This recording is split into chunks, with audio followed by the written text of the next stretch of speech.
Hello, welcome along to the teaching series Acts of Grace. It's always so good to have you with me, so thank you for continuing to view this series, and thank you for your support. Thank you for the emails and the words of encouragement about this and the Jesus That John Knew series. It really is tremendously encouraging.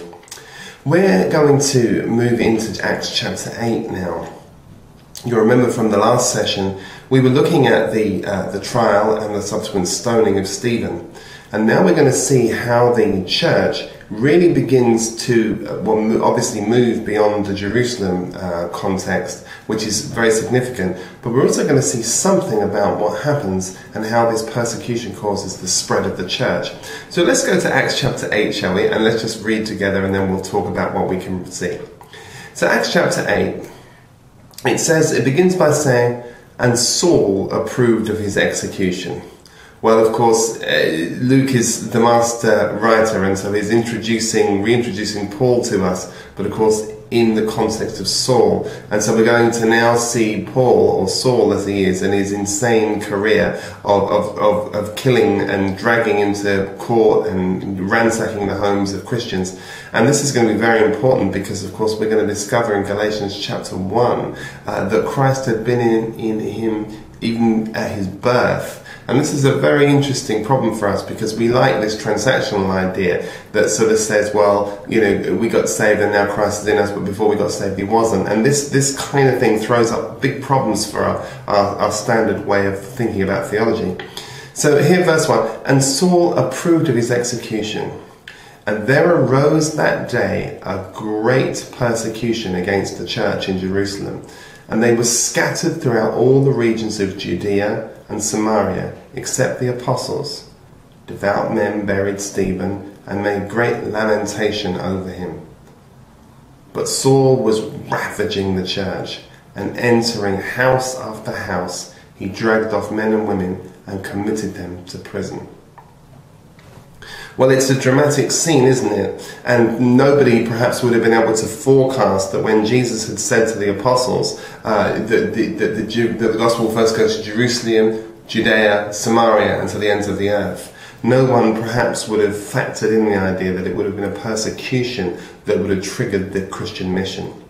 And it's worth bearing that in mind, you know, because a lot of advances that we've made in the church, a lot of advances that have been made through Christianity have come through persecution. And that's really worth bearing that in mind. And there's something almost perverse about this, how Paul would go from house to house. And of course, we're going to see when Saul is converted to Paul, the apostle of freedom, he will indeed go from house to house. But he won't be dragging them off to prison. He'll be releasing them from their religious, legalistic prisons. So the scene is one of devastation. All of the saints have had to escape from Jerusalem. All that is except the apostles. The apostles stay in Jerusalem, and there they maintain their position there.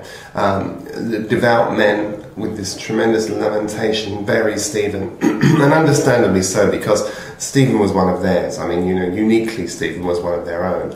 And they bury him, and, you know, to some extent you may think that's case closed, it's over. The persecution has begun, Paul is tearing the place apart. But that's not what we discover. So in verse 4, let's read from there. "Now those who were scattered went about preaching the word." Well, you kind of could almost be forgiven for thinking that's a slightly odd thing to read. Maybe you're not expecting that. Maybe you're thinking that, well, those who were scattered just fled.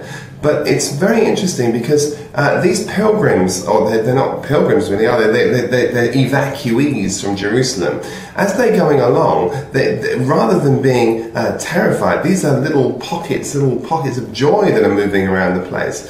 And it's extraordinary because they would have had to leave Jerusalem at a moment's notice. Now remember, of course, that these are the ones that had all things in common. So these are the ones that had sold everything, had given up what they had, they now lived in these all things in common home, and now they were out, they were thrown out again, so they were starting over again. And what's interesting is that these people had lost everything, and you might expect from a group of people that had lost everything this tremendous sense of sadness, but that wasn't the case at all. They hadn't lost everything, they gained everything.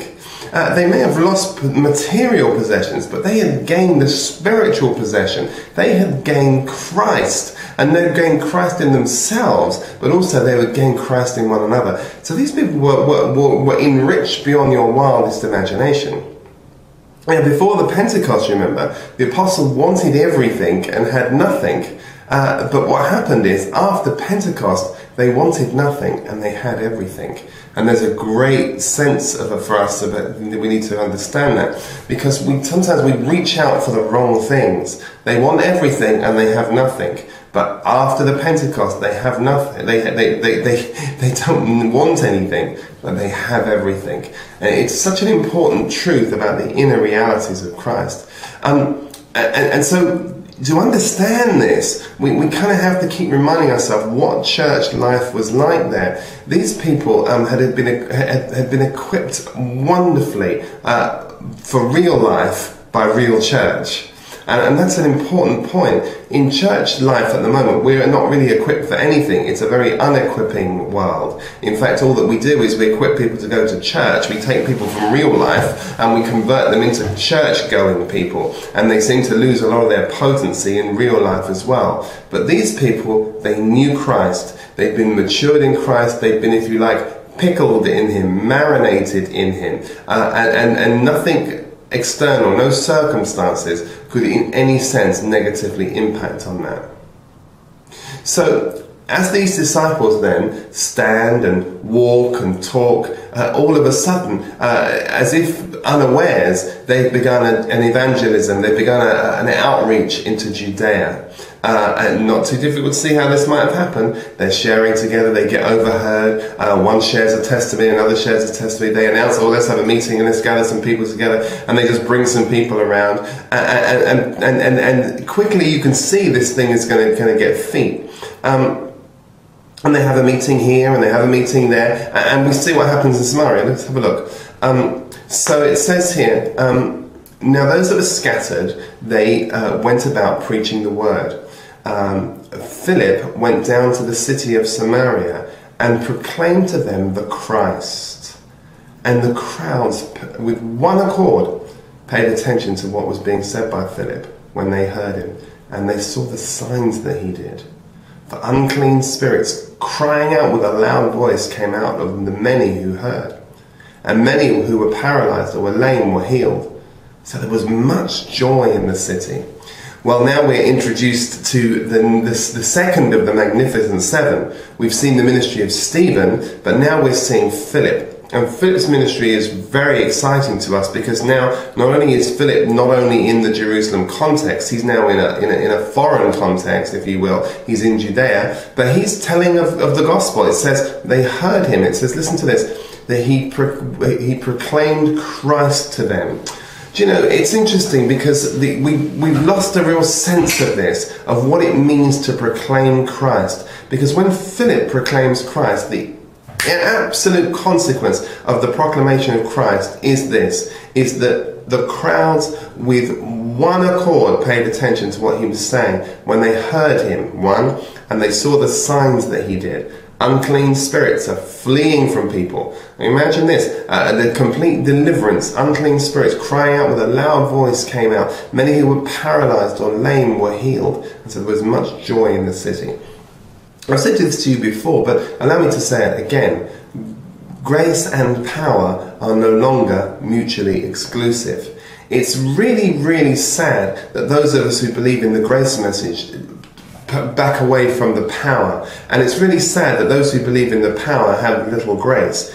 Grace and power, they belong together. We saw it in the ministry of Stephen, and we're going to see it here again in the life of Philip. And what's interesting now is that we're going to be introduced to a character that's really going to help us see this very starkly. So what I'm wanting to say is this. I'm wanting to say that the power is a natural consequence of being a person of the Spirit. And I can't say that more clearly. Jesus himself said, look, let me tell you something.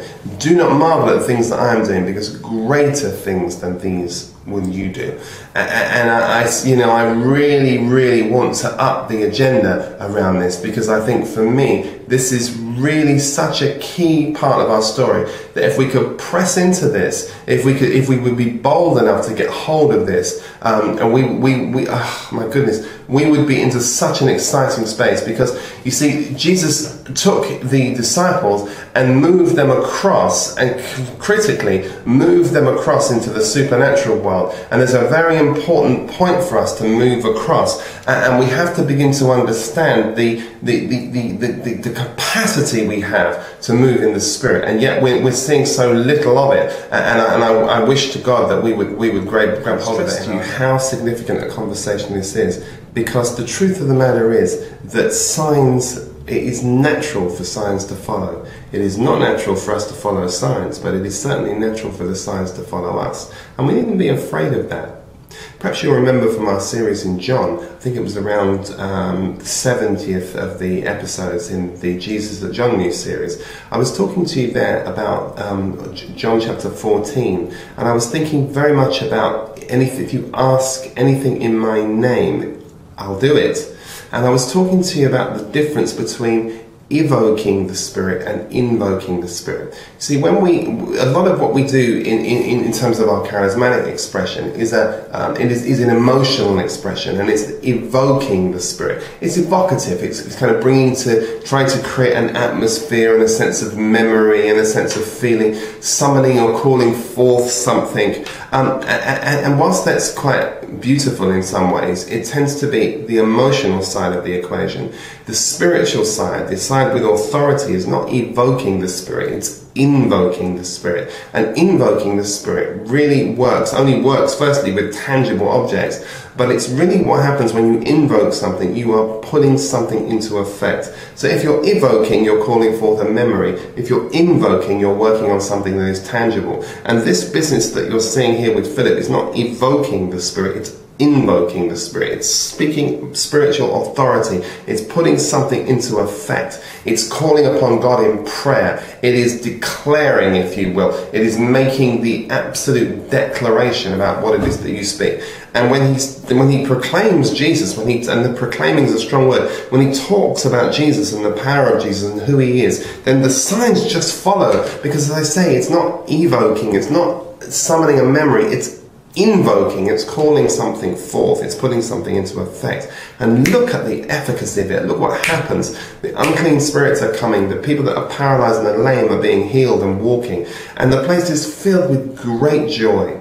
Most important, incidentally, it's not a presentation of the gospel it's not a presentation of signs without the gospel, but equally it's not a presentation of the gospel without signs. And that's our challenge, I think. That's our challenge. On the one hand, we have to think about those that are presenting the signs without the gospel, and those, which is magic, and those who are presenting the gospel without the signs, which is tragic.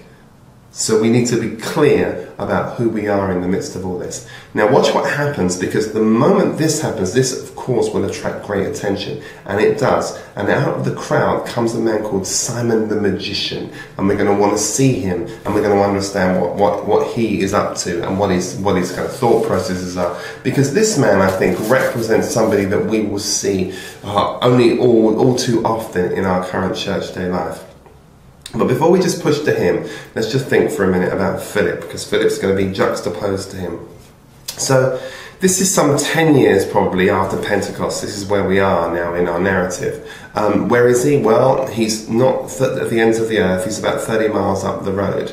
And it's very interesting, because we remember what we learned in the book of Genesis, that what the enemy intends for evil, God means for good. And make no mistake that when Saul was on his legalistic agenda, he had no idea that what he was doing was going to work out for good. He had no concept of that he was setting up his own work schedule for future years. But that's something that is almost so bizarre, it's hard to imagine. But the key is that the enemy, through Paul, thought that he was going to be able to bring this thing to an end. But rather than bring it to an end, he made this thing explode into a worldwide ministry. And who's to say if it may have never got out of the backwater of Jerusalem had it not been for this persecution from Paul.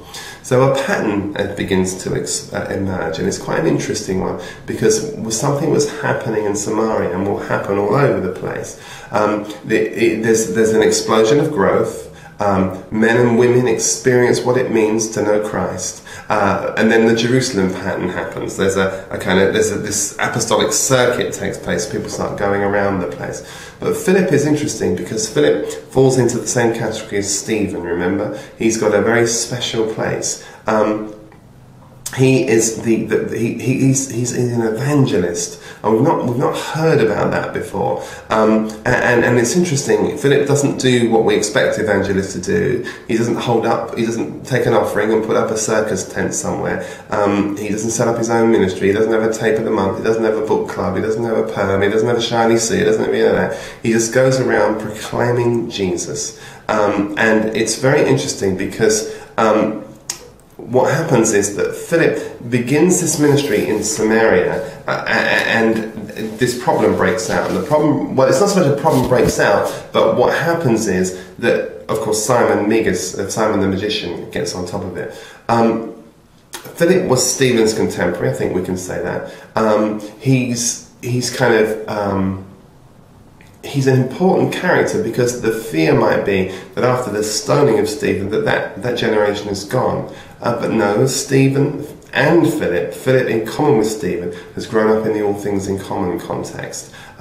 We've seen that account now. But what he's going to do is he's going to kind of blow the cork off the bottle, and you saw it in Judea. Immediately, great crowds follow him. It's a huge deal. He's preaching Christ. People are being healed, and it's almost as though he's kind of shaking the champagne bottle, and bam, the whole thing has gone up in the air. It's just wonderful. And you can't preach this sort of thing. Not anybody can preach this sort of thing. You have to know Jesus in the way that Philip had learned Jesus. He sat under the ministry of the apostles, don't forget. He sat there for 8 years.